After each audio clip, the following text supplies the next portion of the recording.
Hello दोस्तों, एक बार फिर से आप सभी का मैं बहुत बहुत स्वागत करता हूं। इस समय इंडिया गठबंधन में खलबली मची हुई है। बिहार की राजनीति में भूचाल है और साथ ही साथ कांग्रेस इस समय बहुत ज़्यादा परेशान है। कांग्रेस को अगर कोई इस समय बचा सकता है तो वो बसपा सुप्रीमो। दोस्तों, इस समय बिहार की राजनीति में बहुत कुछ हो रहा है, लेकिन उससे ज़्यादा घमासान उत्तर प्रदेश की राजनीति में शुरू हो गया है। अखिलेश यादव ने एक बार फिर से सीटों का बंटवारा कर दिया। एक बार फिर से फोन आने जाने का सिलसिला शुरू हो गया। कई बड़े नेता एक दूसरे को फोन कर रहे हैं। जी हां दोस्तों, जहां तक फोन कॉल की बात यह है तो कहा जा रहा है कि सोनिया गांधी जी ने भी मायावती जी को फोन किया, लेकिन उससे बड़ा फोन कॉल कहा जा रहा है कि इस समय मांझी को राहुल गांधी ने फोन किया है। इंडिया गठबंधन में आने का न्योता दे दिया गया है। इस बीच बिहार में कहा जा रहा है कि जीतन राम मांझी को फिर से मुख्यमंत्री बनाया जाएगा। इस बीच नीतीश और लालू के फोन कॉल की भी खबरें। कहा जा रहा है कि जो लालू हैं वो नीतीश को कॉल कर रहे हैं, लेकिन नीतीश किसी कॉल का जवाब नहीं दे रहे हैं। इस बीच तेजस्वी यादव ने एक बहुत चौंकाने वाला बयान दिया। कहा कि हम बिहार में आसानी से तख्ता पलट नहीं होने देंगे, ना ही आसानी से दोबारा ताजपोशी होने देंगे। दोस्तों, केशव देव मौर्य का इस समय बिहार को लेकर एक बहुत ही बेहतरीन ट्वीट सामने आया है। उन्होंने कहा, बिहार में चिराग हो, मांझी हो या उपेंद्र कुशवाहा हो, समय आने पर सब तेजस्वी यादव को झटका देंगे। तेजस्वी यादव की मदद इनमें से आज शायद कोई कर भी दे तो, लेकिन लोकसभा चुनाव के समय वो झटका जरूर देगा। बिहार में राष्ट्रीय जनता दल आरजेडी, बहुजन समाज पार्टी के अलावा बाकी सभी दल किसी के रिमोट से चलते हैं। यानी कुल मिलाकर दो ही पार्टियां बिहार में, बताया जा रहा है कि दो ही पार्टियां ऐसी हैं जो अपने नीतियों पर खरी उतर रही हैं और किसी के रिमोट से नहीं चल रही हैं। वो है बहुजन समाज पार्टी और लालू की आरजेडी। तो बिहार में कहा जा रहा है कि तख्ता नहीं पलट होने देंगे। उधर बीजेपी ये दावा कर रही है कि नीतीश उसके साथ आ चुके हैं और बहुत जल्द उनकी ताजपोशी भी हो जाएगी। कहा जा रहा है कि कल ही ताजपोशी हो जाएगी। हालांकि आरजेडी की तरफ से यह दावा किया जा रहा है कि हम किसी भी कीमत पर इस बार नीतीश कुमार को मुख्यमंत्री नहीं बनने देंगे। खैर दोस्तों, ये तो हुई बिहार की बात। अब हम बात करेंगे उत्तर प्रदेश की। उत्तर प्रदेश एक ऐसा राज्य जहां पर 80 लोकसभा सीटें हैं, जहां से दिल्ली का रास्ता तय होता है। और बिहार से ज्यादा अगर कोई राज्य इस समय ज्यादा इंपॉर्टेंट है तो वो है उत्तर प्रदेश। और उत्तर प्रदेश की बात करना बहुत जरूरी इसलिए है क्योंकि यहां पर 80 लोकसभा सीटें हैं, यहीं से ही दिल्ली का रास्ता तय होता है। इस बीच अखिलेश यादव ने एक बड़ा बयान दे दिया। अखिलेश यादव ने ना सिर्फ बयान दिया बल्कि कांग्रेस को ऑफर कर दिया। कहा कि हम कांग्रेस को 11 सीटें दे रहे हैं। जी हां दोस्तों, एक बहुत बड़ा बयान। अखिलेश यादव का बयान क्या है, पहले अखिलेश यादव का बयान आप सुनिए। कांग्रेस के साथ 11 मजबूत सीटों से हमारे सौहार्दपूर्ण गठबंधन की अच्छी शुरुआत हो रही। यह सिलसिला जीत के समीकरण के साथ और भी आगे बढ़ेगा। यानी कुल मिलाकर अखिलेश यादव जी ये कह रहे हैं कि कांग्रेस पार्टी को हमने 11 सीट दिया, मैं कांग्रेस पार्टी को 11 सीट दे रहा हूं और ये अगर कांग्रेस कबूल कर ले तो ये गठबंधन की अच्छी शुरुआत मानी जाएगी। लेकिन दोस्तों, खबर यह है कि अखिलेश यादव के इस ऑफर को कांग्रेस पार्टी ने नामंजूर कर दिया है।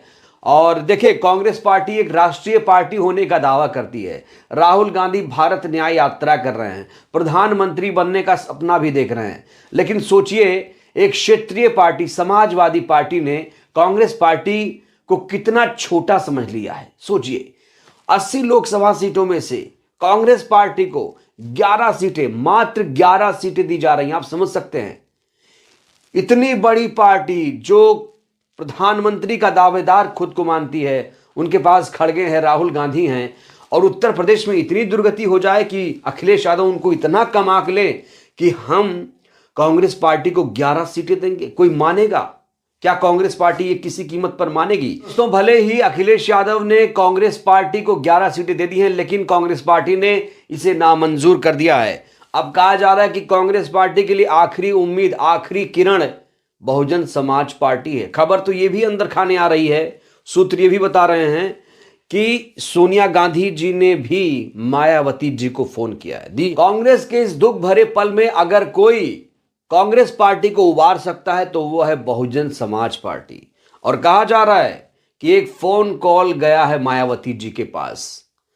अब क्या बातचीत हुई ये तो नहीं पता है, लेकिन अंदर खाने ये खबर मिल रही है कि मायावती जी के पास कांग्रेस आला कमान का एक कॉल गया है। क्यों गया है दोस्तों? साफ तौर पर जाहिर है, फोन कॉल जाने का क्या मतलब है?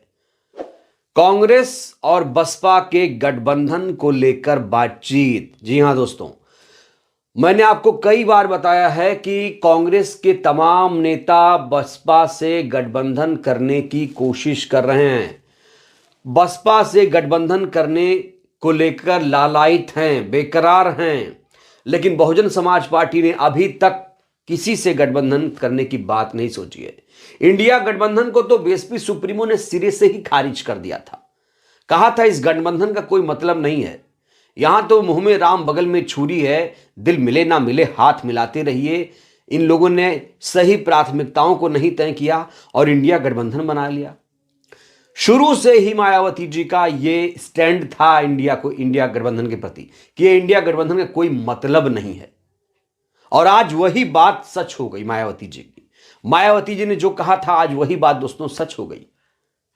और मायावती जी इस समय सबसे बड़ी खिलाड़ी बन चुकी हैं। उत्तर प्रदेश की बात करूं तो सबसे बड़ी खिलाड़ी बन चुकी हैं। अखिलेश यादव 11 सीट देकर कांग्रेस को नाराज कर चुके हैं। अब कांग्रेस कहां जाएगी?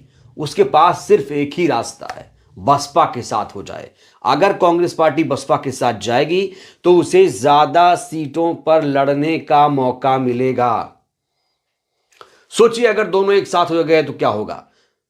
तो दलित मुस्लिम समीकरण भी साथ आ जाएगा और 80 लोकसभा सीटों में हो सकता है 20 सीटों पर लड़ने का मौका मिले कांग्रेस पार्टी को, 30 सीटों पर लड़ने का मौका मिले अगर वो बहुजन समाज पार्टी के साथ जाती है तो। और इसीलिए हर शर्त मानने को तैयार है इस समय कांग्रेस पार्टी।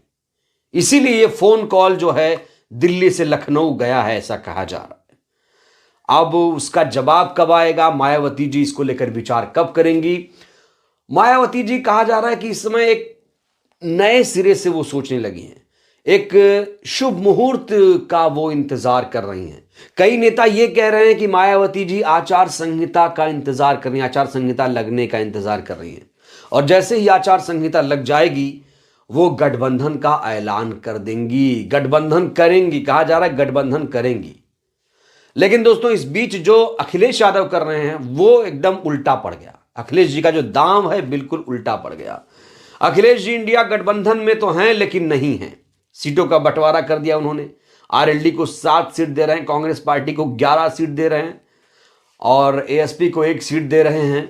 पल्लवी पटेल जी को 1 सीट दिया जा रहा, अपना 60 सीटों पर चुनाव लड़ेंगे। तो अगर एक बड़ी पार्टी की तौहीन की जाएगी तो क्या कांग्रेस पार्टी अपनी तौहीन बर्दाश्त करेगी? नहीं बर्दाश्त करेगी। और इसीलिए वो इस समय बसपा से गठबंधन की राह तलाश रही है। साम दाम दंड भेद की नीति कांग्रेस अपना रही है। कोई भी शर्त, हर शर्त मंजूर की जाएगी, हर शर्त मान ली जाएगी।